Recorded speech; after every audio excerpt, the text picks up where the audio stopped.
नमस्कार, आप देख रहे हैं इंडिया वॉइस। मैं हूं आप सभी के साथ रिया डंगवाल। बुलेटिन की शुरुआत करेंगे बड़ी और अहम खबर के साथ। सबसे पहले बात कर लेते हैं राजधानी लखनऊ से बड़ी खबर की।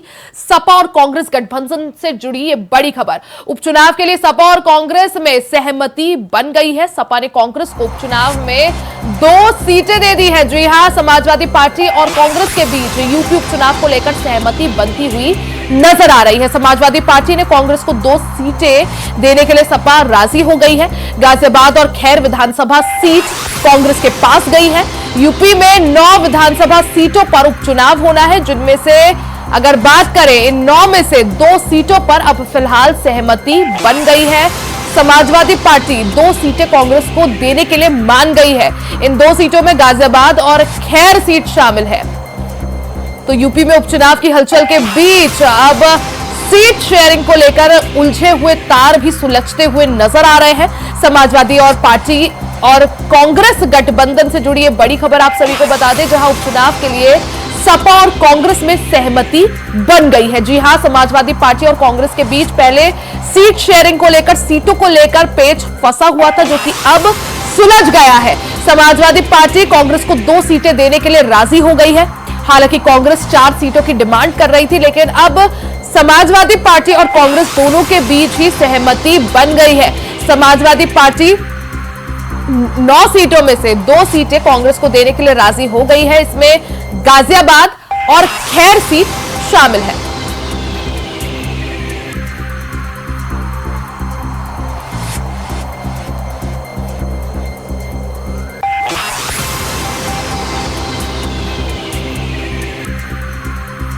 तो लखनऊ से बड़ी खबर आप सभी को बता दें, यूपी उपचुनाव को लेकर हलचल पूरी तरह से तेज है। हालांकि यूपी की 10 सीटों पर उपचुनाव होना था, लेकिन मिल्कीपुर सीट जो है उसका मामला अदालत में होने की वजह से वहां फिलहाल तारीख का ऐलान नहीं हुआ है।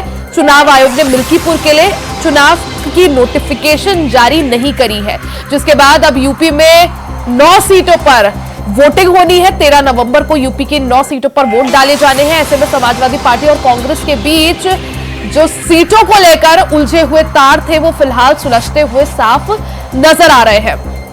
उपचुनाव के लिए सपा और कांग्रेस में सहमति बन गई है। सपा ने कांग्रेस को उपचुनाव में 2 सीटें देने के लिए समाजवादी पार्टी राजी हो गई है। गाजियाबाद और खैर विधानसभा सीट समाजवादी पार्टी ने कांग्रेस को दे दी है। यूपी में 9 विधानसभा सीटों पर उपचुनाव होना है, जिसके लिए हलचल पूरी तरह से तेज है।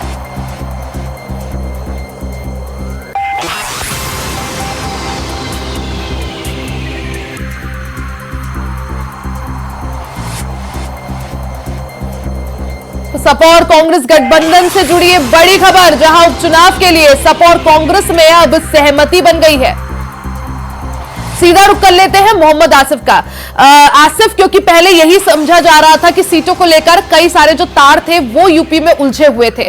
हालांकि कांग्रेस की डिमांड 4 सीटों की थी, लेकिन जो समाजवादी पार्टी है वो 2 सीटें देने के लिए अब राजी हो गई है, और अब बात जो है वो बनती हुई साफ तौर पर दिखाई दे रही है।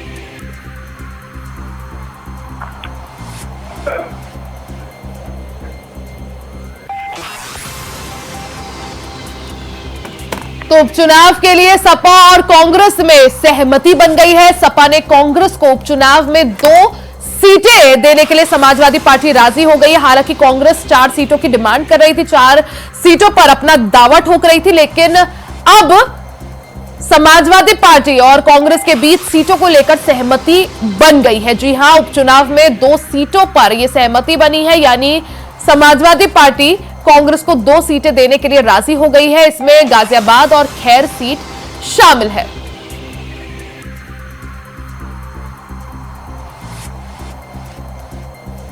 तो सपा और कांग्रेस गठबंधन से जुड़ी है बड़ी खबर, जहां उपचुनाव के लिए सपा और कांग्रेस में सहमति बन गई है।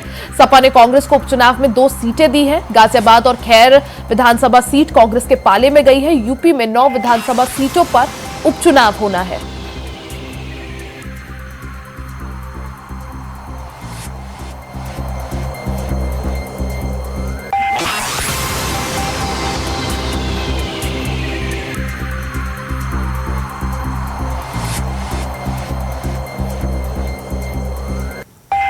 तो उपचुनाव को लेकर हलचल पूरी तरह से तेज है। 13 नवंबर को वोटिंग होनी है। आज से नामांकन जो है वो शुरू हो गए हैं और ऐसे में 25 अक्टूबर नामांकन की आखिरी तारीख है। 13 नवंबर को यूपी में 9 सीटों पर उपचुनाव होना है। हालांकि 10 सीटों पर उपचुनाव होना था, लेकिन मिल्कीपुर सीट का मामला अदालत में होने के कारण चुनाव आयोग ने मिल्कीपुर के लिए चुनाव का नोटिफिकेशन जारी नहीं किया। यही वजह है कि अब यूपी में 9 सीटों पर उपचुनाव होना है। ऐसे में 13 नवंबर को वोटिंग है। उससे पहले हलचल पूरी तरह से तेज है। सीटों को लेकर कई तरह के जो तार थे वो उलझे हुए थे समाजवादी पार्टी और कांग्रेस के बीच में। हालांकि अब वो तार, जो उलझे हुए तार है, वो सुलझते हुए साफ नजर आ रहे हैं। अगर बात करें समाजवादी पार्टी और कांग्रेस के बीच की, तो कांग्रेस 4 सीटों की डिमांड कर रही थी, लेकिन अब समाजवादी पार्टी और कांग्रेस के बीच 2 सीटों पर सहमति बन गई है। सीधा रुख कर लेते हैं आसिफ का। आसिफ, जिस तरह से अगर उपचुनाव की बात करें, हलचल पूरी तरह से तेज है और हालांकि कांग्रेस डिमांड 4 सीटों की कर रही थी, लेकिन 2 सीटों पर फिलहाल सहमति बन गई है। क्या कुछ जानकारी?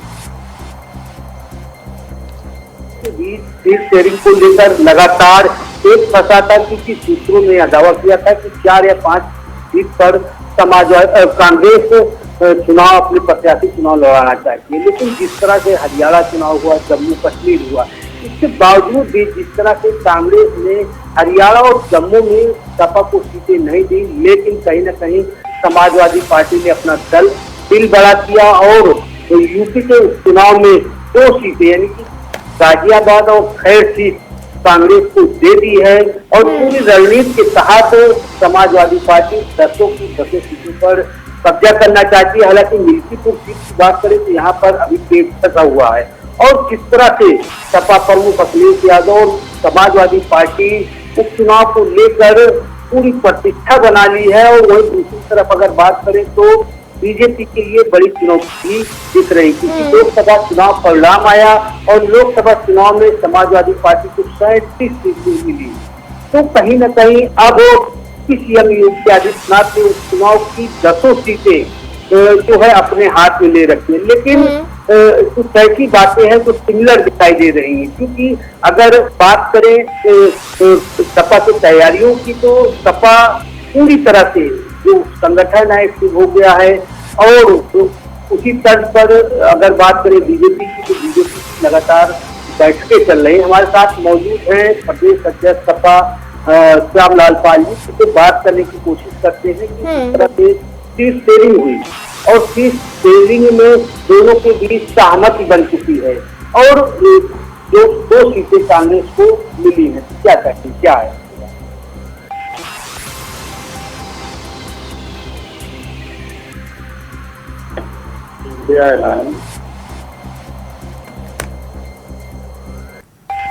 तो हलचल पूरी तरह से तेज है और यही वजह कि यूपी में अब 9 सीटों के रण पर तीखी टकरार समाजवादी पार्टी, कांग्रेस और बीजेपी के बीच दिख रही है। हालांकि समाजवादी पार्टी और कांग्रेस अब सीट शेयरिंग को लेकर उनके बीच फॉर्मूला तय हो गया है। खबरों में आगे बढ़ते हैं। यूपी उपचुनाव को लेकर बड़ी खबर आप सभी को बता दें, जहां बीजेपी और आरएलडी ने चुनाव आयोग को ज्ञापन सौंपा है।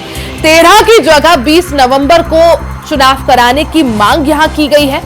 हाँ, बीजेपी का कहना है कि 15 नवंबर को कार्तिक पूर्णिमा है, जिस वजह से चुनाव की जो तिथि है वो 13 की जगह 20 नवंबर होनी चाहिए। उपचुनाव के लिए नामांकन प्रक्रिया हालांकि आज से शुरू हो गई है। नामांकन दाखिल करने की आखिरी तारीख 25 अक्टूबर है। तो उपचुनाव को देखते हुए हलचल पूरी तरह से तेज। हालांकि यूपी की 10 सीटों पर उपचुनाव होना था, लेकिन एक सीट जो कि मिल्कीपुर सीट है, ऐसे में मिल्कीपुर का मामला अदालत में होने के कारण मिल्कीपुर के लिए नोटिफिकेशन जारी नहीं हुआ।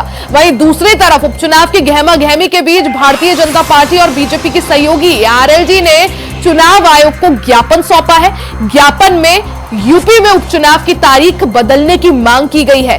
13 की जगह 20 नवंबर को वोटिंग कराने की मांग की गई है। बीजेपी का कहना है कि 15 नवंबर को कार्तिक पूर्णिमा है और ऐसे में जो उपचुनाव है उसकी तिथि में बदलाव होना चाहिए। तो उपचुनाव की गहमा-गहमी के बीच भारतीय जनता पार्टी और बीजेपी की सहयोगी आरएलडी ने चुनाव आयोग को ज्ञापन सौंपा है और यूपी में उपचुनाव की तारीख यानी वोटिंग की जो डेट है उसमें बदलाव करने की मांग की गई है। हालांकि चुनाव आयोग के द्वारा जारी नोटिफिकेशन में यूपी की 9 सीटों पर उपचुनाव के लिए वोटिंग 13 नवंबर को होनी है। यहां पर भारतीय जनता पार्टी ने तर्क दिया है कि 15 नवंबर को कार्तिक पूर्णिमा है। ऐसे मौके पर चुनाव आयोग को वोटिंग की डेट 13 की जगह 15 नवंबर माफी चाहूंगी 13 की जगह 20 नवंबर एक्सटेंड कर देनी चाहिए। हालांकि उपचुनाव को लेकर आज से नामांकन की प्रक्रिया शुरू हो गई है और नामांकन की आखिरी तारीख 25 अक्टूबर की है।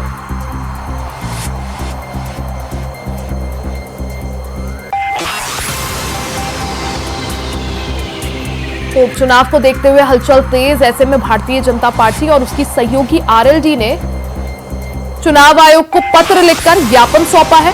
साथ ही चुनाव की जो तारीख है, यूपी में उपचुनाव की तारीख में बदलाव करने की मांग की है। 13 नवंबर को उपचुनाव के लिए वोटिंग होनी है सभी 9 सीटों पर। ऐसे में बीजेपी ने तर्क दिया है कि 15 नवंबर को कार्तिक पूर्णिमा है, जिस वजह से चुनाव की तारीख को 13 की जगह 20 नवंबर करना चाहिए।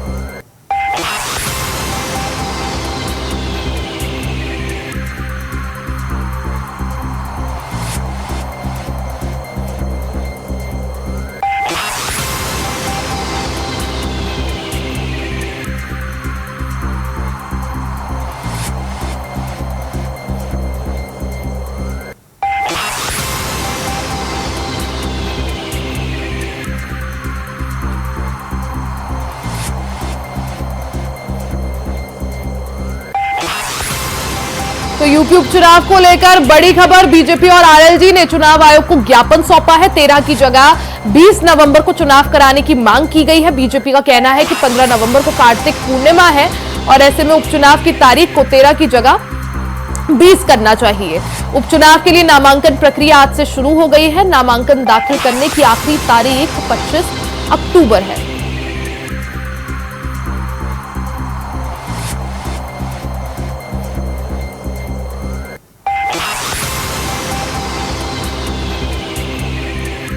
तो यूपी में उपचुनाव की हलचल तेज है। 10 सीटों पर उपचुनाव होना है, लेकिन मिल्कीपुर सीट में चुनाव की नोटिफिकेशन चुनाव आयोग ने जारी नहीं की, क्योंकि मिल्कीपुर का मामला अदालत में है। अब ऐसे में जो 9 सीटें बची हैं, उन 9 सीटों में उपचुनाव के लिए वोटिंग 13 नवंबर को होगी। आज से नामांकन शुरू हो रहे हैं और नामांकन की आखिरी तारीख 25 अक्टूबर की है। ऐसे में भारतीय जनता पार्टी और बीजेपी की सहयोगी आरएलडी ने चुनाव आयोग को पत्र लिखकर ज्ञापन सौंपा है और चुनाव की तारीख में बदलाव करने की मांग की है। सीधा रुख कर लेते हैं संवाददाता रमन मिश्रा का। रमन, हालांकि जिस तरह से भारतीय जनता पार्टी ने चुनाव आयोग को ज्ञापन सौंपा है और चुनाव की तारीख में बदलाव करने की मांग की है, 13 की जगह 20 नवंबर को चुनाव कराने की मांग की गई है, क्या कुछ तर्क इसके पीछे दिया गया है?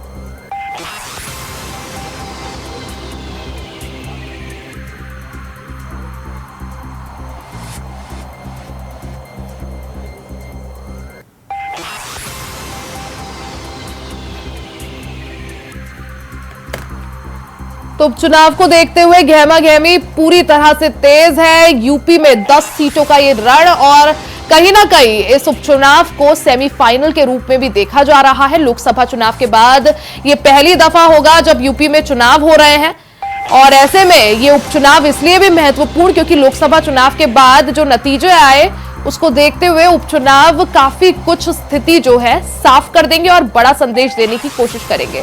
सीधा रुख कर लेते हैं रमन मिश्रा का।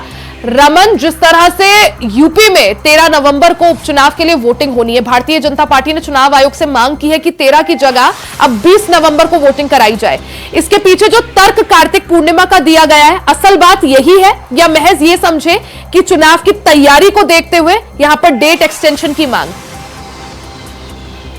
जिस तरीके से उन्होंने चुनाव आयोग को पत्र देकर कहा है कि जो मीरापुर, सीतामऊ, कुंदरकी और प्रयागराज में ये जो गंगा स्नान के बड़े पैमाने पर यहाँ पर आयोजित होता है, 15 नवंबर को स्नान है, 2-3 घंटे से जो चालू है वहाँ पहुंच जाते हैं। ऐसे में उन्होंने मतदान कम होने का तर्क दिया है। हालांकि इसके पीछे चुनावी कारण हो सकते हैं, लेकिन अभी तक ऐसी स्थिति या फिर ऐसी खबर सामने नहीं आई। अभी सामने आया है मतदान को लेकर, क्योंकि उसमें डर है आरएलडी और भाजपा को कि ये जो त्योहार है इसमें ज्यादा हिंदू समाज के लोग भी आते हैं और हिंदू समाज के अगर कम पड़ेंगे तो कहीं ना कहीं एनडीए गठबंधन को नुकसान होगा। बिल्कुल रमन, जिस तरह से चुनाव एक्सटेंशन की मांग यहां पर की गई है, हालांकि चुनाव आयोग का क्या रुख रहता है इस मांग को देखते हुए, वो देखना काफी महत्वपूर्ण होगा। रमन, बहुत बहुत शुक्रिया जानकारी के लिए। एक खबरों में आगे बढ़ते हैं।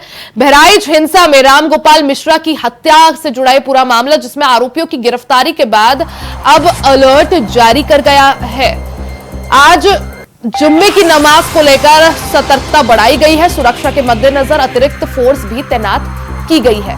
तो बहराइच से पूरा मामला, जहां बहराइच हिंसा में रामगोपाल मिश्रा की हत्या से जुड़े इस मामले में आरोपियों की गिरफ्तारी के बाद अब पूरे बहराइच में अलर्ट जारी किया गया है। आज क्योंकि जुम्मे की नमाज का भी मौका है, ऐसे में सुरक्षा व्यवस्था बढ़ा दी गई है, सतर्कता बढ़ा दी गई है। साथ ही सुरक्षा के मद्देनजर अतिरिक्त पुलिस फोर्स तैनात कर दिया गया है। सीधा रुख कर लेते हैं संवाददाता कुंवर दिवाकर का। कुंवर, अगर बहराइच की बात करें, क्योंकि आज जुम्मे की नमाज भी है और रामगोपाल मिश्रा हत्याकांड को अगर देखें तो मुख्य आरोपियों की गिरफ्तारी के बाद अब माहौल कैसा है और जुम्मे की नमाज के मद्देनजर सुरक्षा व्यवस्था के क्या कुछ इंतजाम? बहराइच में पुलिस अधीक्षक बृंदा शुक्ला द्वारा पुलिस के सुरक्षा व्यवस्था के व्यापक इंतजाम किए गए हैं। पीएससी, अर्धसैनिक बल, पीएससी, कई जोन के फोर्स लगाए गए हैं। जिला अस्पताल से लेकर विभिन्न मस्जिदों के बाहर सुरक्षा व्यवस्था बढ़ा दी गई है। कहीं किसी प्रकार का कोई बवाल न हो, इसको लेकर कहीं न कहीं पुलिस प्रशासन अलर्ट है। इसी को लेकर कल शाम को रात्रि में जिलाधिकारी मोनिका रानी व पुलिस अधीक्षक बृंदा शुक्ला भारी पुलिस बस के साथ फ्लैग मार्च पैदल गश्त किया है कि कहीं न कहीं कोई बवाल न हो, क्योंकि जो चूक हो गई है दोबारा चूक न होने पाए। वहीं दूसरी तरफ ग्राम प्रधान जो आरोपी थे, आरोपियों को ग्राम प्रधान का संरक्षण देने का भी आरोप था, जिसमें ग्राम प्रधान को भी गिरफ्तार करके जेल भेज दिया गया है। रही बात घायल जिसकी गोली लगी थी, वो जिला अस्पताल से जेल चला गया है, इसलिए जिला अस्पताल में सन्नाटा हो गया है। अब किसी प्रकार का तनाव नहीं लग रहा है, लेकिन पुलिस में कहीं सतर्क बनी हुई है। जी बिल्कुल दिवाकर, जैसा आपने कहा कि अभी फिलहाल सुरक्षा व्यवस्था के चाक चौबंद इंतजाम है, माहौल पूरी तरह से नियंत्रण में है, क्योंकि आज जुम्मे की नमाज का भी दिन है। तो मस्जिदों में किस तरह से सुरक्षा व्यवस्था के इंतजाम? मस्जिदों के बाहर पुलिस की सुरक्षा बढ़ा दी गई। कई जोन की फोर्स पहले से यहाँ मौजूद है। हर मस्जिद के बाहर लगभग 30-40 सिपाही, पीएससी के जवान सब लगाए गए हैं कि किसी प्रकार के जो है किसी विशेष समुदाय के वर्ग इकट्ठा होकर किसी प्रकार का बवाल न करने पाए, कोई किसी प्रकार का अफवाह न फैलाए। सोशल मीडिया पर भी पुलिस की नजर है। कहीं न कहीं जिलाधिकारी और पुलिस अधीक्षक कोऑर्डिनेशन बनाकर व्यापक जो है मीटिंग भी करती है। डीएम लोग बाहर के कस्बे में भी मीटिंग किए कि लोग दुकान खोले, लोग अपनी दुकान खोल रहे हैं और जो है यहाँ तक ढरने पर रास्ता आ रहा है, जीवन सामान हो रहा है। जी ठीक है कुंवर, बहुत बहुत शुक्रिया जानकारी के लिए। वहीं खबरों में आगे बढ़ते हैं। जन सुराज पार्टी चीफ प्रशांत किशोर प्रदेश सरकार पर उन्होंने निशाना साधा है। उन्होंने कहा कि बिहार में शराबबंदी कहीं लागू नहीं है, शराबबंदी केवल नेताओं के भाषणों में है, लेकिन घर घर में शराब बिक रही है। बिहार का कोई ऐसा जिला नहीं है जहां जहरीली शराब से लोगों की मौत ना हुई हो।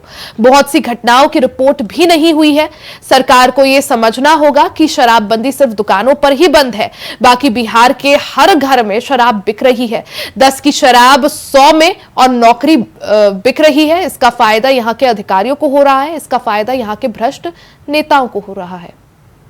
भाई, जब हम पहले व्यक्ति हैं जो जन सुराज में पिछले 2 बरस से कह रहे हैं कि बिहार में कोई शराबबंदी नहीं है, शराबबंदी के नाम पर सिर्फ शराब की दुकान बंद है, घर घर में शराब बिक रही है और उससे समाज का, बिहार की अर्थव्यवस्था का, हर समाज के हर तबके को परेशानी है। सिर्फ और सिर्फ इससे फायदा बिहार के भ्रष्ट अधिकारियों का, बिहार के भ्रष्ट नेताओं का और शराब माफिया का है। इसीलिए तो जन सुराज कह रहा है कि भाई तुरंत इसको हटाइए, क्योंकि आप जब इस तरह की व्यवस्था बनाते हैं जहां पर कि कोई कानून का प्रावधान नहीं है, लोग अपने घरों में शराब बना रहे हैं, उसको पी रहे हैं, कोई उसको देखने वाला नहीं है, और पूरी तरीके से अधिकारी और भ्रष्ट अधिकारी और शराब माफिया इस पूरी व्यवस्था को चला रहे हैं। सरकार का 20,000 करोड़ का अलग नुकसान है। और ये पहली घटना नहीं हुई है। छपरा में 1.5-2 साल पहले 70 से ज्यादा दुखद मृत्यु हुई थी, और हमारे मुख्यमंत्री, हम लोग की जो सरकार में लोग हैं, वहां जाना तक नहीं गंवारा समझता है। ये पहली घटना हो तब तो उस पर बात कही, बहुत दुखद है। और संख्या भी अभी तक किसी को नहीं पता है कि 27 है, क्योंकि लोकल लोग बता रहे हैं कि भैया संख्या इससे बहुत ज्यादा है। और जिस जिले में अभी 1-1.5 बरस पहले 70 से ज्यादा मौत हुई, आप ये दिखाता है कि प्रशासन और यहाँ का तंत्र कितना ज्यादा शराब माफिया के साथ मिला हुआ है कि 60-70 बेगुनाह लोगों की मौत के बावजूद इनकी आंख नहीं खुल रही है। पैसा कमाने के चक्कर में, भ्रष्टाचार के चक्कर में शराब माफियाओं को बिहार में खुली छूट है कि आप अच्छी शराब बेचिए, गलत शराब बेचिए, जाली शराब बेचिए, जहरीली शराब बेचिए, पैसा कमाइए, नेताओं को, अफसरों को पैसा देते रहिए। बिहार की जनता मर रही है, उससे किसी को कोई लेना देना नहीं। वहीं अयोध्या में दीपोत्सव और दीपावली के पर्व को लेकर खाद्य सुरक्षा एवं औषधि प्रशासन विभाग ने तैयारियां शुरू कर दी है। बता दें कि दीपोत्सव कार्यक्रम में शामिल होने के लिए दूर दराज से मेहमान भी आएंगे। वहीं आगामी 30 अक्टूबर को दीपोत्सव का कार्यक्रम है। इसी कार्यक्रम को लेकर सहायक आयुक्त खाद्य अयोध्या मानिक चंद्र सिंह से हमारे संवाददाता विनय मिश्रा ने खास बातचीत की है। तो राम की नगरी अयोध्या में दीपोत्सव का कार्यक्रम होने जा रहा है। आगामी 30 अक्टूबर को दीपोत्सव का कार्यक्रम है, उसको लेकर मुख्यमंत्री ने जो है सभी अधिकारियों को निर्देशित कर रखा है और दूर दराज से मेहमान भी आएंगे। उनके खान पान की व्यवस्था शुद्ध क्वालिटी की होनी चाहिए। इसको लेकर के जो है इंडिया वाइज की टीम जो है, तो सहायक आयुक्त खाद्य मानिक चंद्र सिंह है और यहाँ अधिकारी के पास उनसे हम बात करते हैं। क्या कहेंगे सर, दीपोत्सव का कार्यक्रम होने जा रहा है तो किस तरीके से तैयारियां हैं? देखिए, जो है ये 30 तारीख को दीपोत्सव का कार्यक्रम जो है अयोध्या में संचालित होगा। उसी के तत्वाधान में हमारे द्वारा जो है खास सुरक्षा अधिकारियों की जो है ड्यूटी लगाई जा रही है और 10-20 के आसपास जो है मंडल से भी मंगाए जा रहे हैं खास सुरक्षा अधिकारी, जिससे कि आने वाले कोई भी जो भी ये आपके श्रद्धालु हैं या जो भी डिग्नेटरी हैं उनको किसी प्रकार के खान पान में कोई समस्या नहीं है न हो। इसीलिए होटलों की भी आज दिनांक को बैठक कराई गई थी कि उनको जो है रुकने या ठहरने के लिए कोई ऐसी समस्या न आए कि जिससे उनको तकलीफ यहाँ उठाना पड़े। उसी के देखते हुए आज जो है बैठक वो डीएम साहब की अध्यक्षता में जो है एडीएम सिटी की अध्यक्षता में कराई गई थी और उनको दिशा निर्देश दिया गया है कि 30 तारीख को, 29 को शाम से और 30 तक जो है वह कम से कम अपने यहाँ जो है 2-3 कमरे जो है खाली रखें, जिससे कि जो है वहां पे आने वाले डिग्नेटरियों को किसी प्रकार की कोई समस्या न हो। सर, तमाम होटल है, रेस्टोरेंट है जहाँ पे लोग श्रद्धालु जो दूर दराज से आएंगे खाए पिएंगे, तो उनकी क्वालिटियों के सुरक्षा को लेकर के जो है क्या टीमें लगाई जाएंगी क्या? हाँ, उनको भी जो है जितने होटल रेस्टोरेंट है उनके लिए भी जो है हमारी टीम गठित कर दी जाएगी चीफ फूड सेफ्टी ऑफिसर के अंडर में और सर्किल इंस्पेक्टर जो ये 3 टीमें बनाई जाएंगी जो सभी होटल और रेस्टोरेंट का प्रॉपर जो है लगातार कंटिन्यूअस चेकिंग भी करते रहेंगे कि किसी प्रकार से कोई जो है फूड पॉइजनिंग या ऐसी कोई समस्या न आए। सर, सीएम का आदेश भी था कि जो रेस्टोरेंट और ढाबे हैं और होटल हैं उनपे जो है प्रोप्राइटर अपना नाम लिखे, जो मैनेजर है उनका, तो इस तरीके का निर्देशों का क्या यहाँ पे पालन हुआ है? देखिए, वो हमारे द्वारा जो है निर्देश 7 दिन पहले ही, 1 सप्ताह पहले जो है वह एक प्रेस विज्ञप्ति जारी की गई थी जिसमें सभी होटल रेस्टोरेंट को ये मैंडेटरी किया गया था कि माननीय जो है मुख्यमंत्री जी की जो भी दिशा निर्देश है उसके आधार पर वो कंप्लायंस करा ले।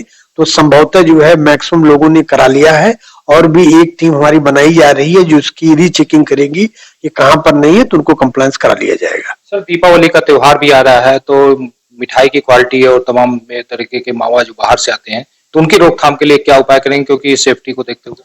देखिए, उसके लिए जो है टीमें जो है, क्योंकि अभी आयुक्त महोदय की तरफ से जो है एक ड्राइव चलाई जाती है वो 10 दिन के आसपास की होती है, तो अभी जो है प्रॉपर हमारे द्वारा जो है वो मॉनिटर कराया जा रहा है कि कहां से ऐसी गलत मिठाइयों का सोर्स है, उस पर जो है वो मॉनिटरिंग कराई जा रही है इंटेलिजेंस बेस कि जिससे कि उनको जो है जैसे भी त्योहार स्टार्ट होगा, जो जब टीमों का गठन हो जाएगा तो वह टीम जो है प्रॉपर उस पर छापेमारी करके कार्रवाई करेगी। तो ये हमारे साथ सहायक आयुक्त मानिक चंद्र थे। उनका साफ तौर पे कहना है कि दीपोत्सव कार्यक्रम को लेकर के पूरी तैयारी कर ली गई है और खाद्य सुरक्षा के, खान पान को लेकर के क्वालिटी से भी तमाम टीमें गठित की गई है, छापेमारी होगी, किसी तरीके का क्वालिटी में समझौता नहीं किया जाएगा। से रमेश पांडे के साथ विनय मिश्रा, इंडिया वॉइस, अयोध्या।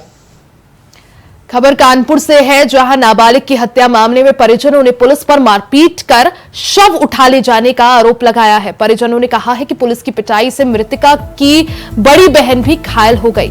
बता दें कि इस घटना से आक्रोशित होकर शव को रोड पर रखकर जाम लगाया गया। नाबालिग की हत्या के मामले में बड़ा अपडेट, जिसमें मृतका के साथ मारपीट कर शव उठा ले जाने पर पुलिस पर आरोप लगा है।